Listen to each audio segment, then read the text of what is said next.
고작 7살 된 어린 자객. 낭랑태수의 부마인 보육은 신라로 향해 가면서 기어이 군사를 지원받아 백제를 치리라 굳은 결심을 다졌답니다. 그는 백제군의 기습으로 불에 타 죽은 꽃다운 아내의 얼굴이 아직도 두 눈에 선하게 떠올라 또다시 가슴이 옥죄어 들었어요.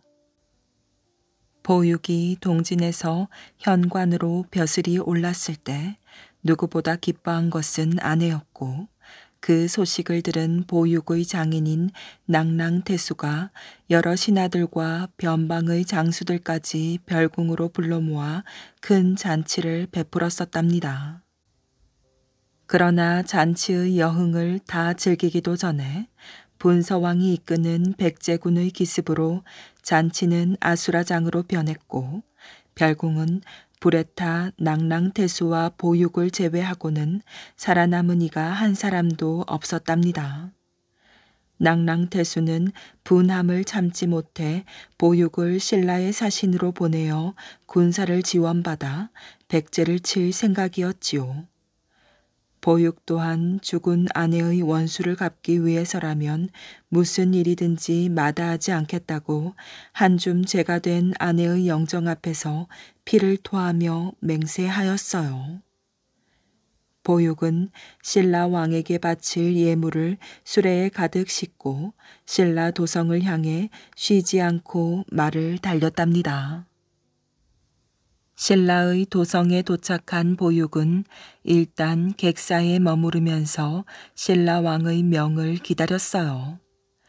당시 낭랑은 신라에 비하면 소국에 불과했으므로 왕을 아련하려면 어명이 있을 때까지 기다려야 하였지요. 객사에서 쉬고 있던 보육은 신라의 도성을 구경할 겸 나들이를 나갔답니다. 신라의 도성은 낭랑과는 비교도 안 될 만큼 규모가 컸고 집들도 으리으리하였어요. 그 중에서도 저작거리 한 곳에는 유독 많은 사람들이 모여 큰 소리로 감탄사를 연발하며 흥을 돋우고 있었지요. 얼씨구 잘한다. 저런 거참 신통한 재주로세. 보육은 사람들을 해치고 고개를 쭉 내밀어 무리의 안쪽을 들여다보았답니다. 한 67살이나 되었을까? 어린 사내아이 하나가 칼을 빼어들고 건물을 추고 있었는데 그 재주가 보통이 넘어 구경꾼들의 시선을 한몸에 받고 있었지요. 보육도 금방 그 재주에 빨려들어 사내아이에게서 시선을 떼지 못했답니다.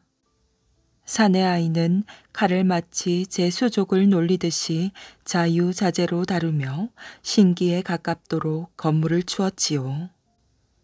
사람들이 혀를 내두르며 구경을 하고 있는 동안 초라한 행색의 노파가 조그만 나무 그릇을 들고 다니며 구경꾼들에게 돈을 받았어요.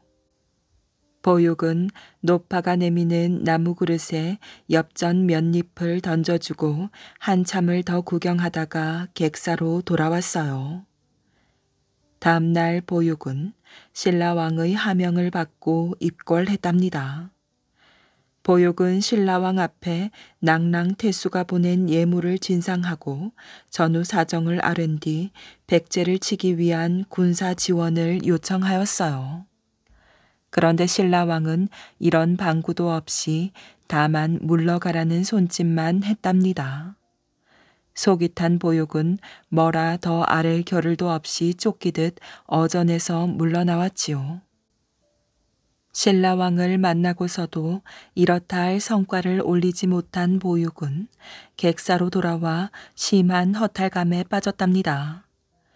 그러나 보육은 이대로는 낭랑으로 되돌아갈 수는 없다고 생각하였어요. 어떻게 해서든지 신라왕을 다시 만날 계획을 세워야 하였지요. 보육은 신복인 부수를 불러 고이 간직해온 폐물을 내놓으며 신라왕의 측근을 매수하도록 하였답니다. 며칠 후 신라 왕은 다시 보육을 대궐로 불러들였어요. 신라 왕의 측근들에게 상납한 뇌물 공세가 먹혀들었던 것이지요.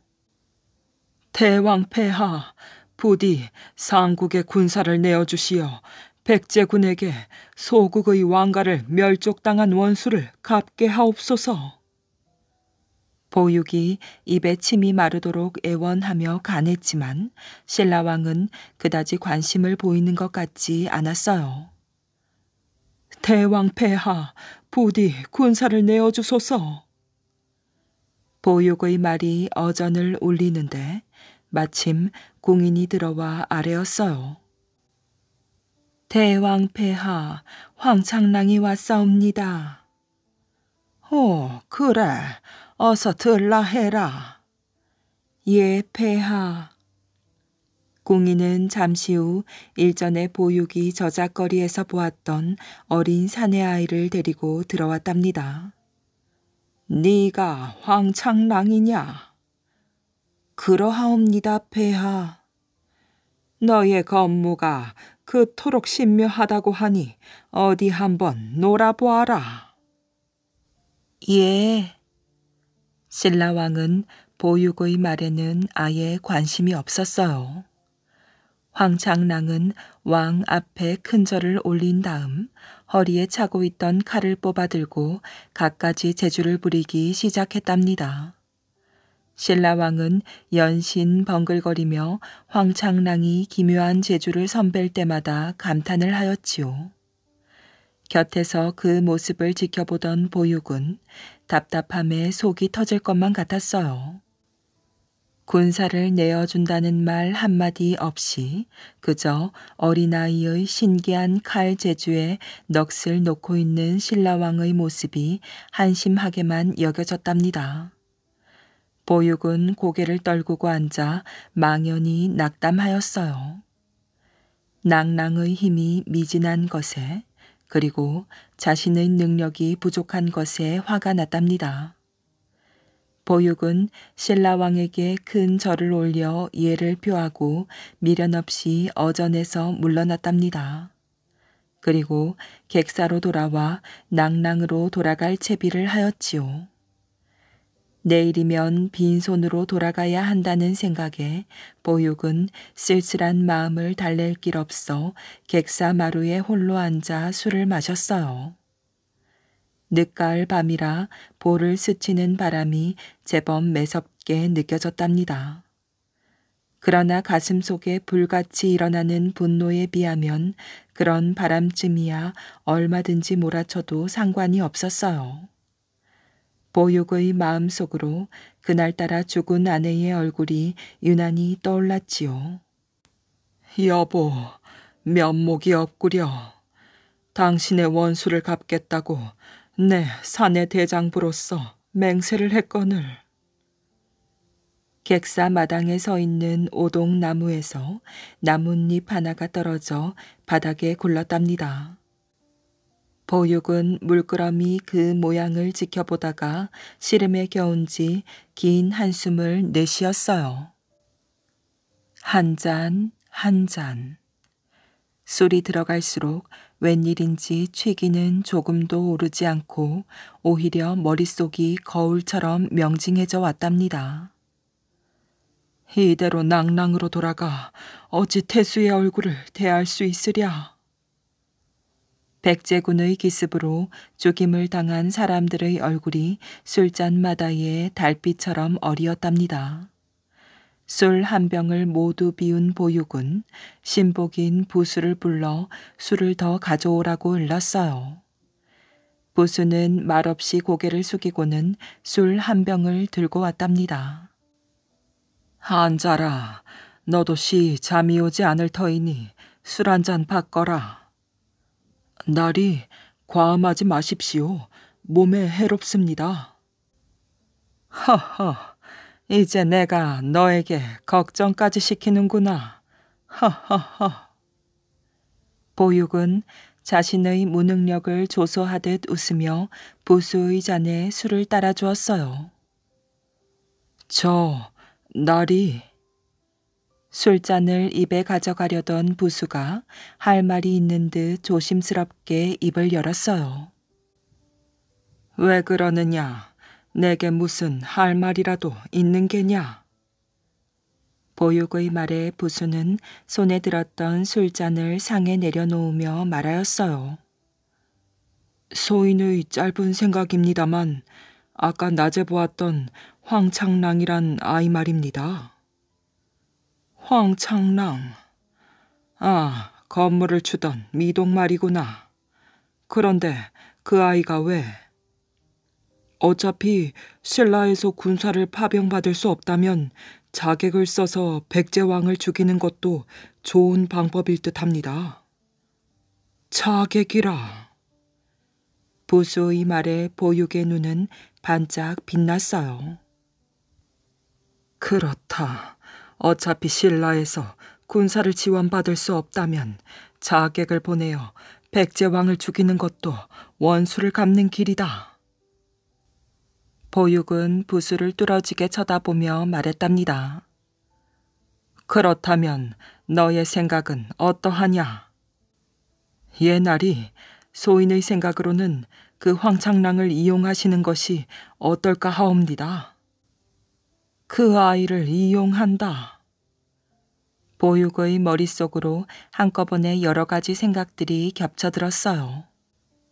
황창랑의 신묘한 건무 실력을 이용하여 백제 왕에게 접근한 다음 왕이 방심한 틈을 타 칼로 찌르면 될 것이었지요. 황창랑의 칼 솜씨가 뛰어난 데다 무엇보다 황창랑이 아직 어린 아이이니 백제왕이 의심을 품지 않을 것이었어요. 보육은 무릎을 치며 부수의 손을 잡고 의미심장한 웃음을 지었답니다. 보육은 부수의 귀에다 대고 뭐라 몇 마디를 소곤거렸어요. 부수는 곧 자리에서 일어나 사람들의 눈을 피해 유유히 객사를 빠져나갔지요. 이른 새벽 보육의 방문을 열고 부수가 들어왔어요. 그때까지 자지 않고 부수를 기다리던 보육은 긴장한 낯빛으로 물었답니다. 알아보았느냐? 옛날이. 부수가 들려준 바에 따르면 황창랑은 신라 귀족의 아들이었으나 어려서 아버지가 영모의 모함을 받아 차명에 처해졌으며 일가족들도 모두 몰살당했는데 집의 유모가 기적적으로 갓난아기인 황창랑을 빼돌려 구사일생으로 목숨을 건졌다고 하였어요. 그리하여 깊은 산중에 숨어 지내다가 황창랑의 아버지가 모함에서 풀려나 다시 지위가 복원되자 산에서 내려왔으며 황창랑의 신기에 가까운 건무는 산중에 있을 때 어떤 스님한테서 배운 것이었어요. 그리고 황창랑이 신라 전역을 떠돌며 사람들 앞에서 건무를 추는 것은 혹시 목숨을 구한 일가 친척을 찾을지도 모른다는 생각에서였지요. 부수가 물러간 후 보육은 무엇인가를 골똘히 생각하는 눈치였어요. 아침이 밝아올 즈음 보육은 모든 생각을 정리한 듯 잠시 피곤한 눈을 붙였답니다. 정오가 지나서야 잠에서 깨어난 보육은 서두르는 기색 없이 부수에게 황창랑의 행방을 알아오도록 지시하고 늦은 아침을 먹었답니다. 상을 물리고 객사 마당에서 옷을 차려입고 서성거리던 보육은 부수가 돌아오자 서둘러 객사를 나가 황창랑이 있다는 이손 김부잣집으로 향했답니다. 생일을 맞은 김부잣집은 모여든 사람들로 발 디딜 틈조차 없었지요. 마당에서는 김부자를 비롯한 내빈들이 큰 상을 앞에 놓고 둘러앉아 황창랑의 건물을 구경하고 있었어요. 기실 김부자의 생일을 축하하러 온 하객보다 황창랑의 건물을 구경하러 온 사람이 더 많은 것 같았지요. 얼카니 제주 한번 신통하구나. 김 부자가 그렇게 말하며 은전 새 잎을 하사하자 예의 그 노파가 비실비실 웃으며 그것을 받아 챙겼어요. 사람들은 황창랑이 칼재주만 신통한 것이 아니라 효성 또한 지극하다고 입이 마르도록 칭찬을 늘어놓았지요. 황창랑이 한 차례 건물을 끝내고 좌중에 인사를 한 뒤 잠시 쉬러 가는 사이 보육은 살며시 황창랑 옆으로 다가가 목소리를 낮춰 말했답니다. 창랑아, 오늘 밤 달이 뜨거든 강변 소나무 숲으로 혼자 오너라. 생전 처음 보는 사람이 다정하게 자신의 이름을 부르자 황창랑은 의아한 표정으로 되물었어요. 댁은 뉘십니까? 혹시 저의 친척이라도 되십니까? 긴 말할 여유가 없으니 일단 저녁에 만나면 모든 것을 알게 될 것이다. 그러니 꼭 내가 일러준 곳으로 나오너라. 강변 소나무 숲이다. 알겠느냐, 창랑아. 보육은 사람들의 눈을 피해 황급히 발길을 돌렸답니다. 사람들이 황창랑을 좀 더 가까운 곳에서 보려고 서로 몸싸움을 하며 자리 다툼을 하는 사이 황창랑의 두 눈은 사람들 사이로 사라져가는 보육의 뒷모습을 쫓고 있었지요. 달이 뜬 지도 한참이나 지났는데 황창랑의 모습이 보이지 않자 보육은 조금씩 초조해졌어요. 부수를 시켜 은밀히 황창랑의 거동을 살피라고 일렀는데 웬일인지 부수 또한 강변에 나타나지 않았답니다. 이건 무슨 큰 낭패가 생긴 것이 아닌가. 보육이 초조한 심정으로 소나무 숲에 몸을 숨기고 있는데 강변을 가로질러 오는 작은 발자국 소리가 들려왔어요. 발자국 소리는 소나무 숲 앞에서 딱 멈춰섰지요. 창랑인 게냐? 창랑아. 어르신께서는 뉘신지 말씀을 하여 주십시오. 분명 황창랑의 목소리였어요. 보육은 몸을 숨겼던 소나무 뒤에서 나왔답니다. 이리 오너라. 너를 가까이 보고 싶구나. 황창랑은 잠시 머뭇거리는 눈치이더니 이내 성큼성큼 보육의 앞으로 걸어왔답니다. 한 손으로 칼집에 든 칼자루를 잡고 있는 걸로 보아 어린 아이임에도 조심성이 대단해 보였지요. 나는 너의 외숙이란다, 창랑아. 외숙이라는 말에 황창랑의 표정이 조금 일그러졌답니다.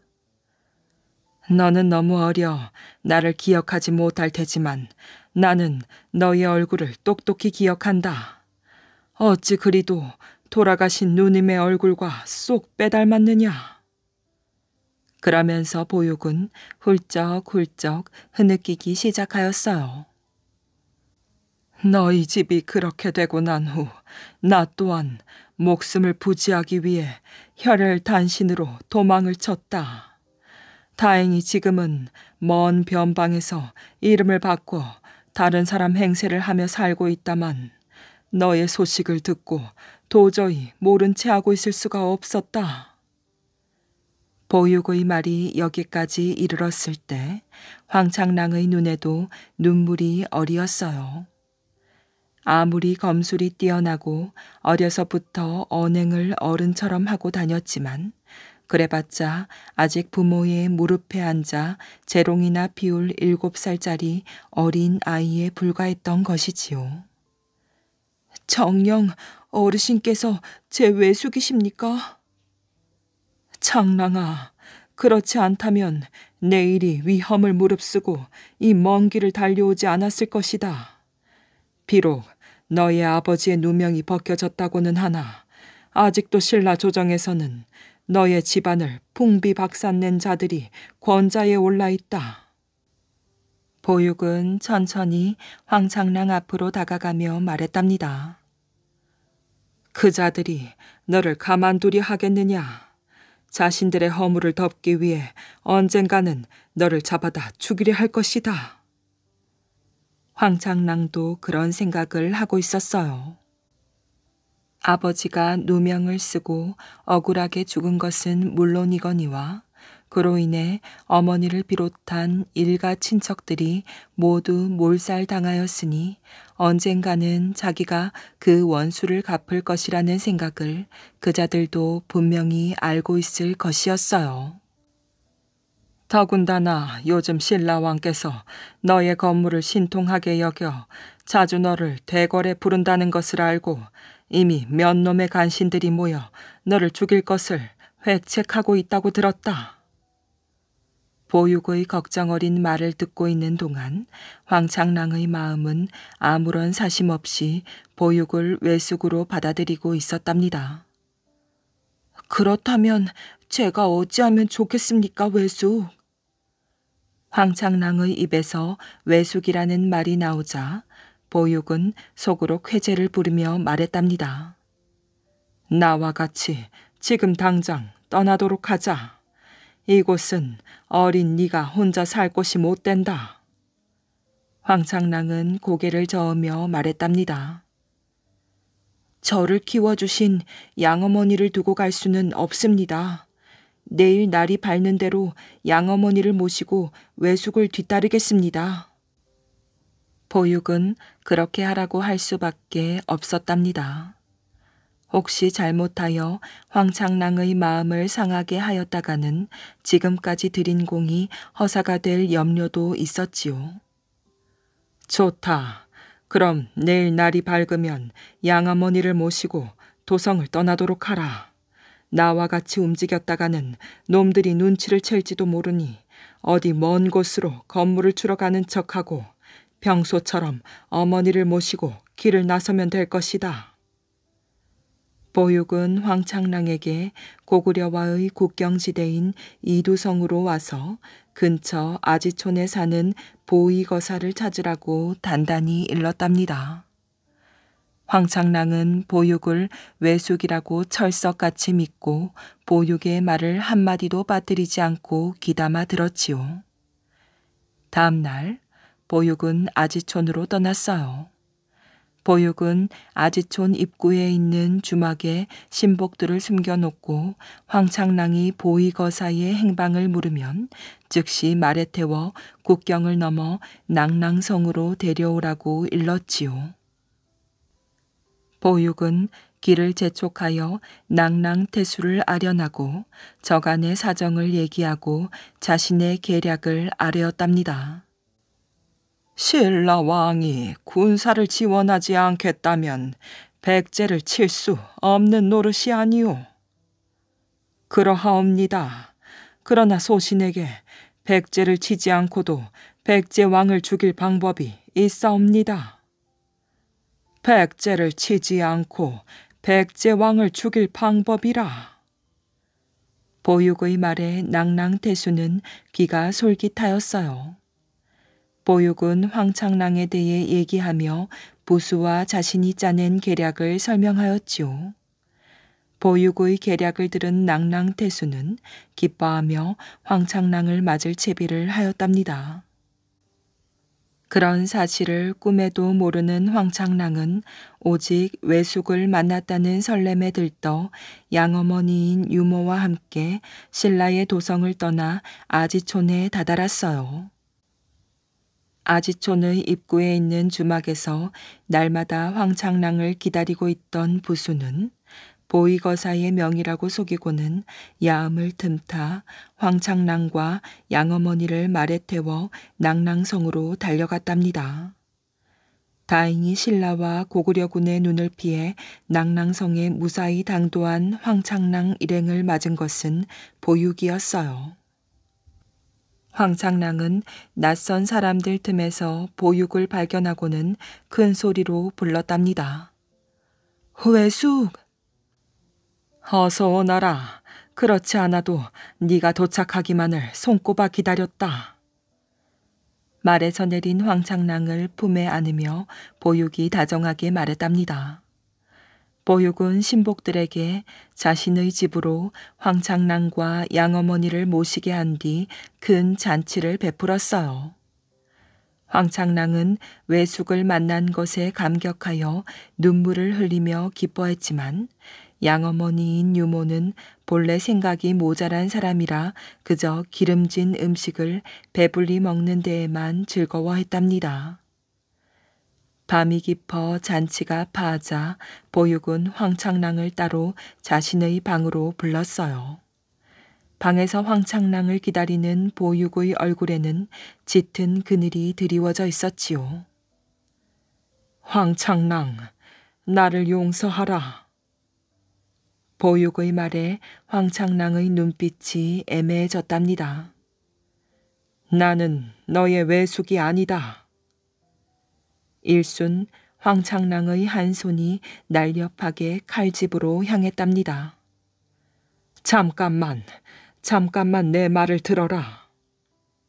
황창랑의 행동을 제지하며 보육은 간절한 어조로 자신이 겪은 일과 신라에 갔던 이유를 설명했답니다. 처음에는 강하게 반발하던 황창랑도 보육의 설득에 조금씩 기세가 누그러졌어요. 그도 그럴 것이 보육이 비록 자신의 외숙이 아니라 해도 강변의 소나무 숲에서 보육이 했던 말은 황창랑 자신도 느끼고 있던 관가할 수 없는 사실이었던 것이지요. 자신의 부모를 죽인 간신들이 신라의 조정에 자리하고 있는 이상 더는 신라에서 목숨을 부지하기 어렵다는 것은 너무나 확연한 일이었어요. 황창랑은 침울한 표정으로 말이 없었답니다. 그러니 내 말을 들어라. 여기에서 힘을 기른 뒤 신라에 되돌아가 부모님의 원수를 갚아도 늦지 않을 것이다. 알겠습니다. 어르신의 은혜는 결코 잊지 않겠습니다. 황창랑은 자리에서 일어나 보육에게 큰 절을 올리며 말하였어요. 그러나 황창랑이 모르는 것이 한 가지 있었답니다. 그것은 보육이 백제왕의 자객으로 황창랑을 선택했다는 무서운 음모였어요. 이튿날 황창랑은 낭랑태수 앞에 나아가게 되었지요. 신라에서 온 황창란 문안드리옵니다. 너의 건무가 뛰어나다는 소리는 익히 들어 알고 있다. 황공하옵니다. 낭랑태수는 어린아이답지 않은 황창랑의 태도에 든든함을 느꼈답니다. 낭랑태수는 황창랑에게 거미라는 벼슬을 제수하고 큰 집과 많은 전답을 하사하였어요. 황창랑의 양어머니는 아무 영문도 모른 채 그저 좋아서 벌린 입을 다물지 못하였지요. 보육은 황창랑과 함께 자신의 신복들을 대동하고 자주 사냥을 나갔답니다. 겨울이어서 산짐승들이 별로 많지 않았는데도 보육은 수시로 날을 잡아 이틀이고 사흘이고 사냥터를 누볐지요. 황창랑은 뛰어난 칼 솜씨로 보육이 잡아온 산짐승의 배를 갈라 고기와 뼈를 발라내었어요. 그 솜씨를 보고 있던 보육의 신복들은 모두들 혀를 내두르며 감탄에 마지 않았답니다. 동짓달이 지나 한 해가 새로이 밝았어요. 낭랑태수는 새해 선물로 황창랑에게 보석으로 장식한 단도를 하사하였지요.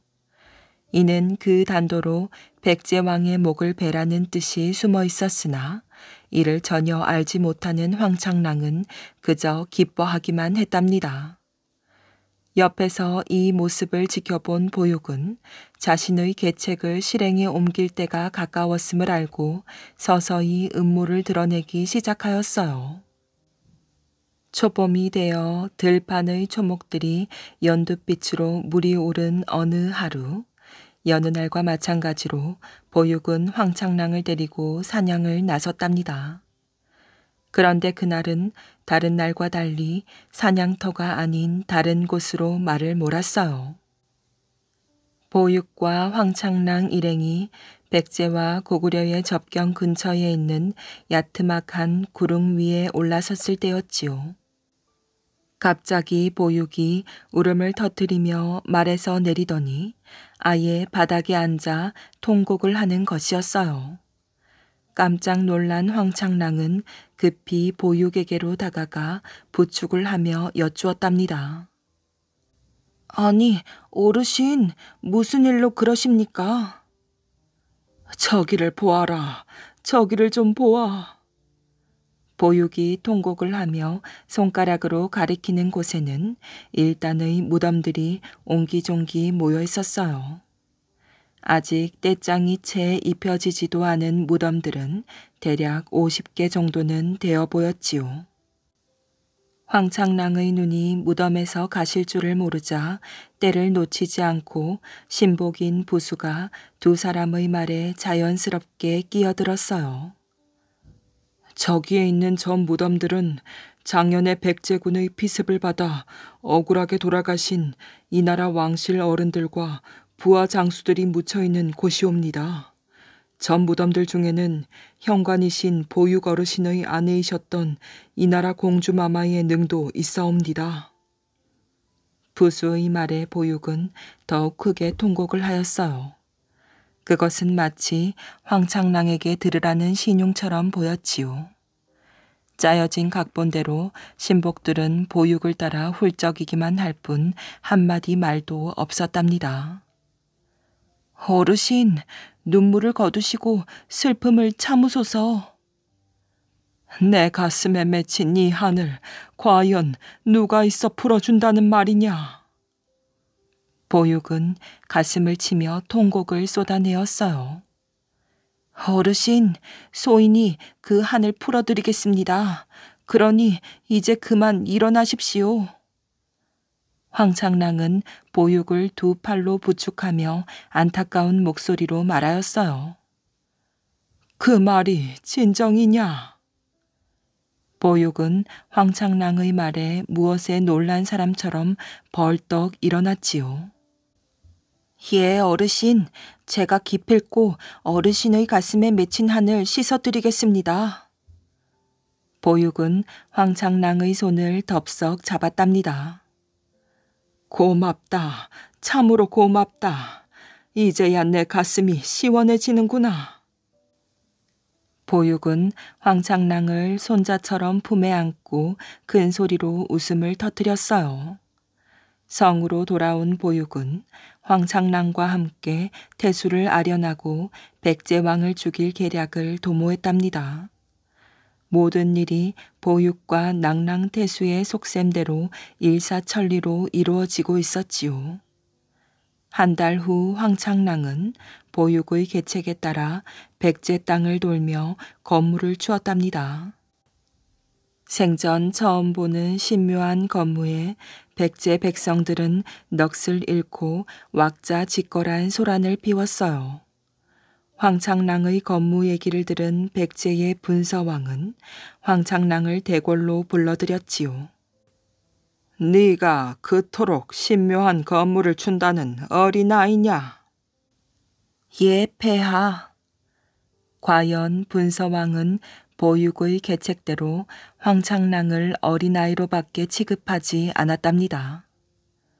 그렇다면 그 신묘한 건물을 과인에게도 보여주겠느냐? 황공하옵니다, 폐하. 분서왕은 황창랑의 어른스러운 말투에 신기해하며 귀여워 어쩔 줄 모르는 표정으로 말하였지요. 고거 참 어린 것이 신통하구나.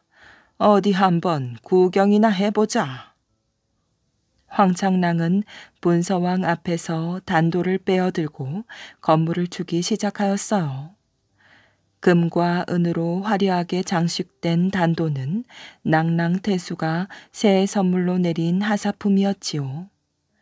황창랑은 여느 때보다 훨씬 정교한 춤 동작으로 칼을 이리저리 휘두르며 분서왕 앞을 왔다 갔다 했답니다. 어전에 모인 어느 누구도 어린 황창랑에게 의심을 품지 않았으며 감히 상상조차 하지 못하였지요. 한참을 춤을 추던 황창랑은 일순 몸 동작을 크게 하여 분서왕 앞으로 나아갔어요. 왕은 귀여워 죽겠다는 표정으로 껄껄껄 웃으며 손자를 품에 안듯이 황창랑을 향해 두 팔을 벌렸답니다. 그때였어요. 번쩍하는 칼날이 분서왕의 목을 가르며 붉은 선혈이 물을 뿜듯 왕의 목 줄기에서 터져나왔지요. 이에 분서왕의 몸이 바닥으로 엎어졌답니다. 시해다! 저놈이 왕을 시해했다! 황창랑은 바람같이 몸을 날려 군사들 몇을 칼로 벤 뒤 보육의 신복들이 말을 대기시키고 기다리고 있는 대궐의 뒷담으로 달렸답니다. 뒤따르는 군사들의 추격을 피해 뒷담을 넘으려는 순간 황창랑은 날아온 화살에 한쪽 발을 맞고서 그만 땅바닥으로 떨어져 버렸어요. 득달같이 달려온 백제 군사들은 어린 황창랑의 몸을 사정없이 난자하였지요. 황창랑은 비명도 지르지 못하고 그 자리에서 즉사하고 말았답니다. 백제의 분서왕이 시해되었다는 소리를 들은 보육과 낭랑태수는 가슴에 켜켜이 쌓인 울분과 한이 한꺼번에 가시는 듯 하였어요. 그러나 어린 황창랑의 죽음에는 입을 다물고 말았지요. 백제 분서왕을 죽이기 위해 낭랑에서 보낸 자객은 신묘한 건물을 추는 고작 7살밖에 안 된 어린 아이였답니다. 호랑이의 은혜. 한 젊은이가 산으로 나무를 하러 가게 되었습니다. 젊은이는 적당한 곳에다 지게를 내려놓고 나무를 하기 시작하였지요. 그때 어디선가 호랑이 울음소리가 들렸어요. 어흥. 젊은이는 심장이 얼어붙는 것 같았습니다. 젊은이는 두 눈을 질끈 감고 자리에 털썩 주저앉았지요. 아이고, 이제 나는 죽었구나. 호랑이 울음소리는 가까운 곳에서 들려왔어요. 그런데 호랑이 울음소리가 좀 이상하였지요. 젊은이는 정신을 가다듬고 다시 한번 귀를 기울였어요. 어흥, 어흥, 어흥. 호랑이 울음소리는 어딘가 아파서 울부짖는 것처럼 들렸답니다. 젊은이는 호랑이가 왜 그러는지 궁금해 소리가 나는 쪽으로 살금살금 다가갔지요. 큰 덤불 너머에 집채만한 호랑이가 땅바닥에서 뒹굴고 있는 것이 보였어요. 어흥 어흥 울다가 더는 힘이 없는지 하늘을 향해 입을 쩍 벌리고 누워버렸어요. 자세히 보니 입에서 피가 흐르고 있었답니다. 젊은이는 호랑이가 두려웠지만 살아있는 목숨이니 구해줘야 한다고 생각하였어요. 젊은이는 호랑이가 쓰러져 있는 곳으로 다가갔지요. 벌어진 입속을 들여다보니 목구멍에 큰 뼈 하나가 걸려 있었어요. 호랑이는 목이 어찌나 아픈지 계속해서 헛구역질을 해대었지요. 젊은이는 호랑이 입에 손을 넣어 뼈를 빼주었답니다. 어흥! 호랑이는 뼈가 목에서 빠져나오자 정신을 차리고 벌떡 일어났어요. 어흥! 고맙습니다. 당신은 제 생명의 은인입니다. 이 은혜를 죽을 때까지 갚을 것입니다. 호랑이는 머리가 땅에 닿도록 인사를 하고는 바람처럼 사라져버렸어요. 다음 날 새벽, 젊은이는 흠씬 잠에 취해 있는 상태에서 쿵쿵쿵 하는 소리를 들었어요. 이게 무슨 소리야? 마당으로 나온 젊은이는 깜짝 놀랐답니다.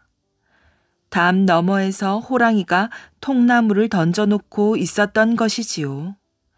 계속해서 통나무가 휙휙 날아드는 것을 본 젊은이는 어제 그 호랑이가 은혜를 갚은 모양이라고 생각하였어요.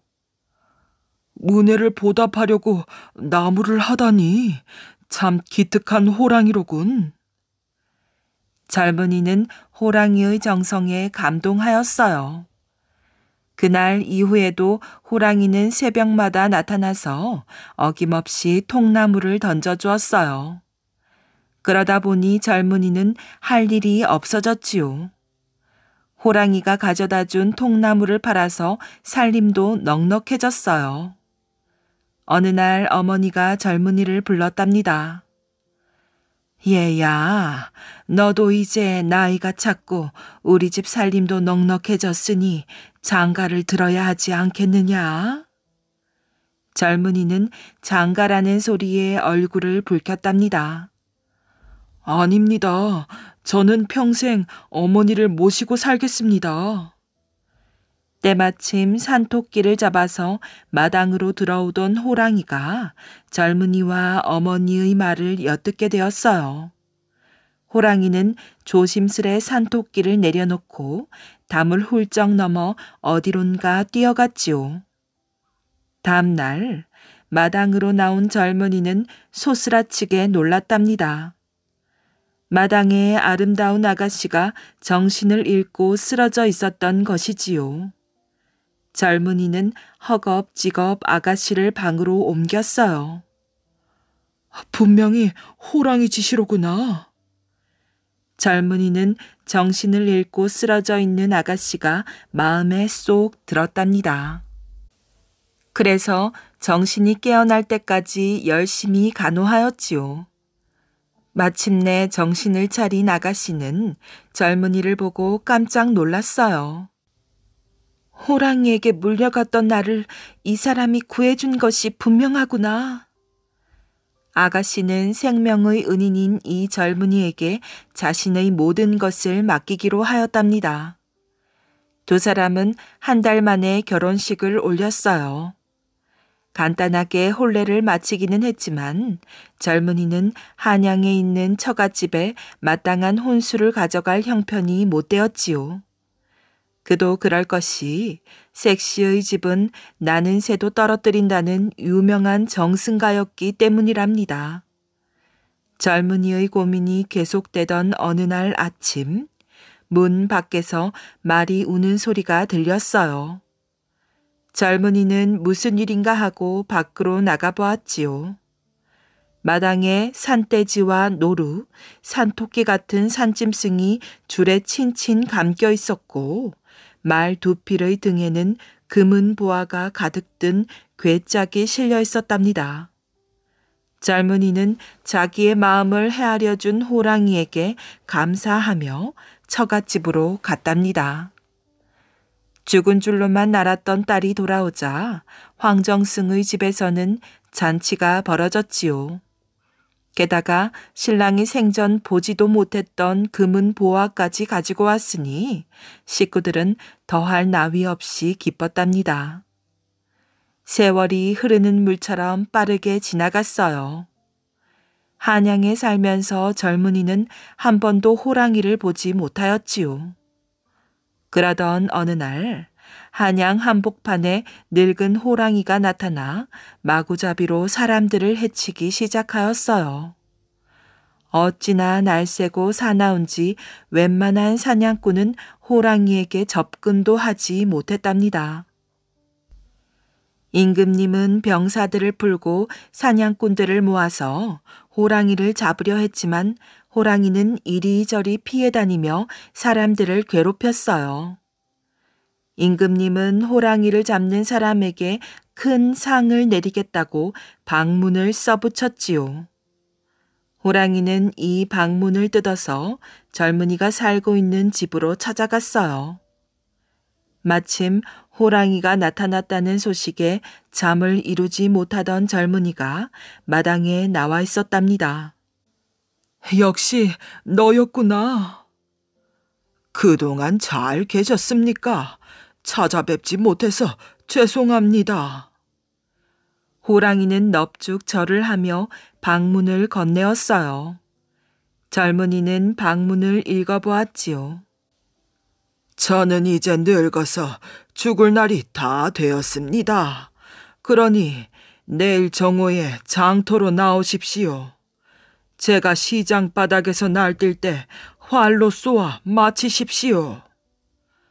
내가 어떻게 너를 죽인다는 말이냐? 젊은이는 눈물을 글썽이며 호랑이를 어루만졌어요. 저는 어차피 늙어서 곧 죽을 목숨, 생명의 은인 앞에서 죽고 싶습니다. 호랑이는 젊은이에게 큰 절을 올리며 활과 화살을 놓아둔 채 사라졌어요. 젊은이는 뜬 눈으로 밤을 샜답니다. 자기 손으로 살려준 호랑이를 이제 자기 손으로 죽이려니 너무나 마음이 아팠지요. 다음 날 젊은이가 장에 도착하자 어디선가 호랑이가 나타나 마구 난동을 피우기 시작하였어요. 젊은이는 활에 화살을 걸고 시위를 당겼답니다. 그것을 본 호랑이가 젊은이를 향해 섰답니다. 젊은이는 가슴이 아파 눈물을 흘렸지요. 호랑이는 젊은이의 눈물을 보고 슬피 울었습니다. 젊은이는 눈을 질끈 감고 화살을 쏘았어요.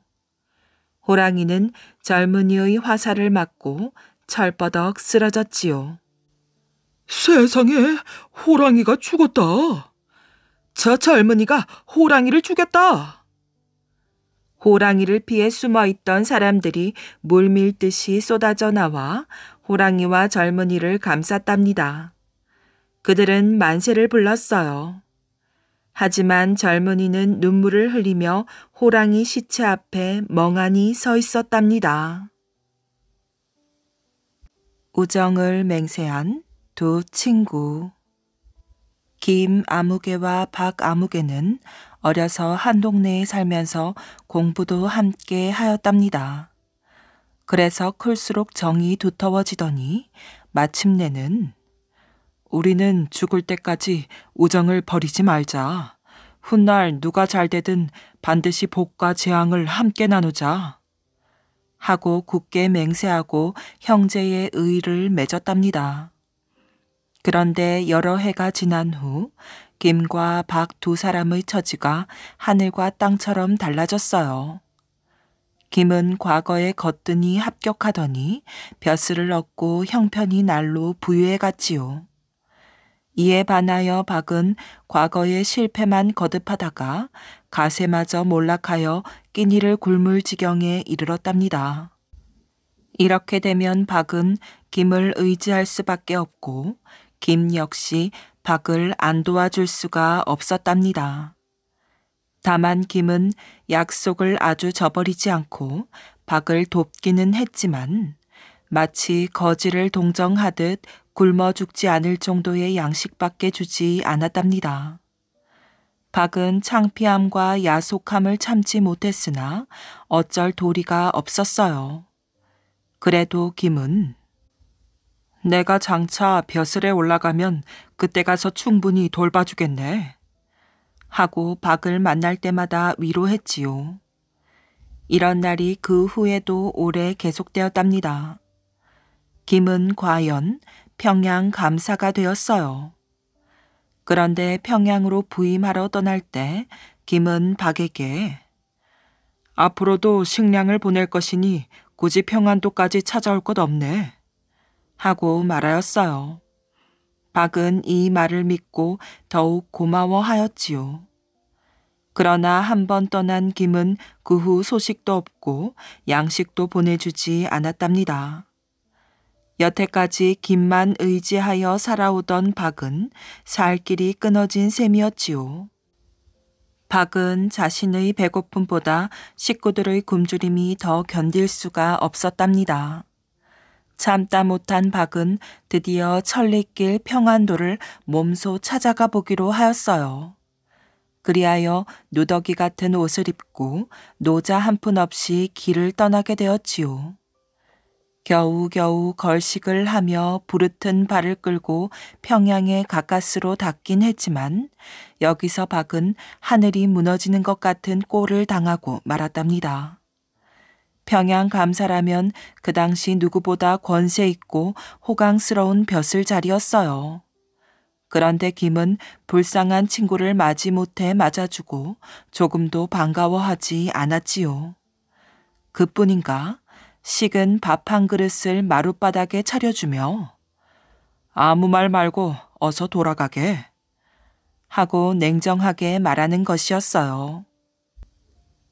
박은 분함이 한꺼번에 복받쳐 당장 상을 차고 싶었지만 차마 못하고 벌떡 일어섰어요. 이럴 줄은 꿈에도 몰랐는데. 박은 울먹이면서 뜰로 내려섰지요. 그러나 김은 말리기는커녕 그대로 앉은 채 차디찬 눈길로 바라보면서 박이 횡하니 문 밖으로 나갈 때까지 꼼짝도 안 했답니다.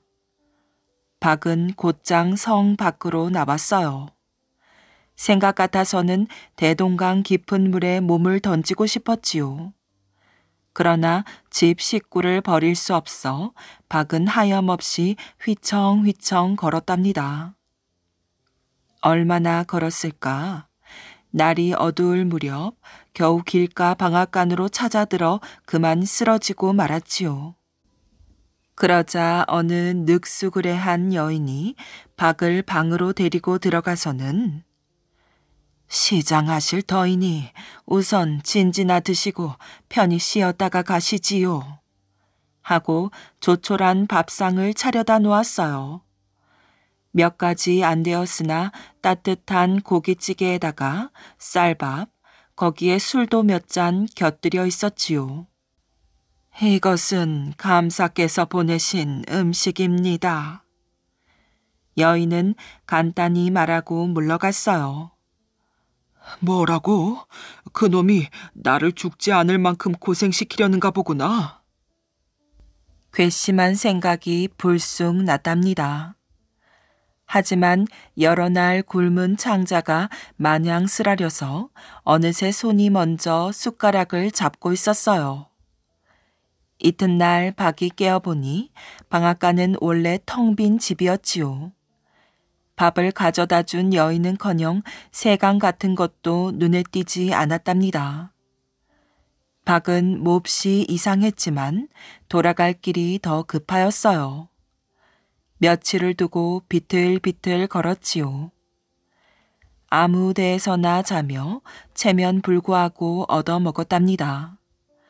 옷이 넝마처럼 헐고 몰골은 귀신 같았지요. 원망도 지치고 집 걱정마저 잊었답니다. 그저 정처 없이 한치 한치씩 간신히 발을 옮겼어요. 어떻게 해서 송도 가까이 왔을 때였지요. 갑자기 관청 하인 차림을 한 사나이가 뒤쫓아 오더니 평양 감사께서 주신 편지올시다 하고 편지 한 장을 준 후 바로 돌아가 버렸답니다. 박은 어리둥절해 하면서 겉봉을 뜯었어요. 자네 집에 초상이 났으니 어서 돌아가게. 편지 사연은 이렇게 간단하였지요. 그렇지만 박은 아찔하였어요. 초상이라고 했기 때문에 누가 죽었는지 모르겠지만 좌우간 식구 중 누가 굶어 죽은 게 분명하구나. 하고 얼핏 생각되었던 것이지요. 엎친 데 덮친 격이랄까. 정작 자기가 죽을 고비에서 헤매는 처지이면서도 박은 정신을 똑바로 차리고 걷고 또 걸었답니다. 도깨비에 홀린 사람처럼 마구 걸어서 집에 간신히 돌아온 박은 또 거의 기절할 듯이 깜짝 놀랐지요. 전에 살던 오막살이에는 식구들이 아닌 남이 살고 있는 게 아니겠어요. 박은 가슴이 메어졌답니다. 핫불싸, 기어코 집마저 팔아버렸구나. 틀림없이 온 식구가 거리를 헤매다가 누가 죽었나 보구나. 연신 같은 말을 되뇌이면서 흐르는 눈물도 씻지 않고 한밤중 거리를 정처 없이 더듬었어요. 자정을 알리는 인경 소리가 들렸답니다. 지금으로 말하자면 통행금지 신호이지요. 박은 어느 집 대문에 기대서자 바로 피식하고 주저앉았어요. 그 집은 고래등 같은 기와집이었지요. 때 아닌 인기척에 놀랐는지 안에서 어린 종이 대문을 열었답니다.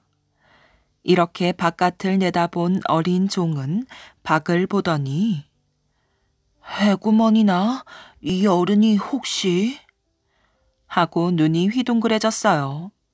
그리고 무슨 귀신에라도 쫓기듯 안으로 뛰어들어갔지요.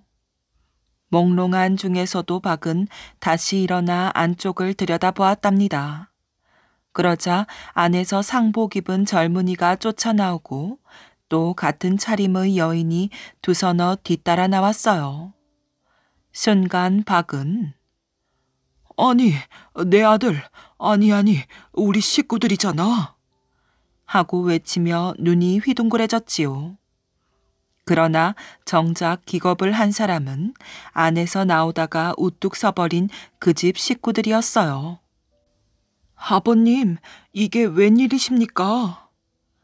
아들은 벌린 입을 다물지 못하였고 아니, 여보 하는 박의 아내는 숫째 땅에 철벅 주저앉아 버렸어요. 그 모습들이 마치 이 세상 사람이 아닌 귀신, 다시 말해서 죽은 사람의 혼을 대하는 것만 같았답니다. 박이 얼김에 들여다본 안채 큰 마루에는 참말로 장례식 채비가 차려져 있었어요. 어쨌든 집 안으로 들어온 박은 식구들의 얘기를 듣고서야 궁금증이 사라졌지요. 박이 평안도로 떠난 지 얼마 후 식구들은 평양 감사의 심부름꾼이 내려와 지금 집으로 이사를 시켜주었답니다. 물론 좋은 집에다가 곳간에는 또 식량이 그득 차 있었지요. 그런 후 한동안 소식이 없더니 엊그제 벼랑간 관을 떠매고 온 사람이 있었답니다. 역시 평양 감사가 시켰다며 주인 어른께서 평양에 계시다가 병환으로 돌아가셨소. 하고 그대로 가버렸어요. 이래서 내일 출상을 할 참이었는데 거기서 공교롭게도 박이 돌아왔다는 것이었어요. 그러니 모두 놀랄 수밖에 없지요. 하고 아내가 말하였어요. 꼭 귀신인 줄 알았다는 얘기였답니다. 마루 한복판에 관이 놓였으니 그럴 노릇이지요. 울음에 찼던 박의 집은 삽시간에 웃음바다로 변하였어요. 그러나 정말로 감격해야 될 일은 박이 관뚜껑을 열었을 때 일어났어요. 관에는 송장 대신 동전, 은전들이 그득히 들어있었답니다. 그리고 거기 곁들여 얹힌 종이에는 다음과 같은 사연이 적혀 있었어요. 재물을 거저 얻으면 쉽게 없애고 또 게을러지는 까닭에 마음에 없는 고생을 시켰네. 이것은 내가 그간에 절약하여 모은 돈이니 부디 뜻있게 쓰고 또 후에 출세할 미천으로 써주게나. 박은 김의 글을 얼굴에 대고 흐느껴 울었답니다.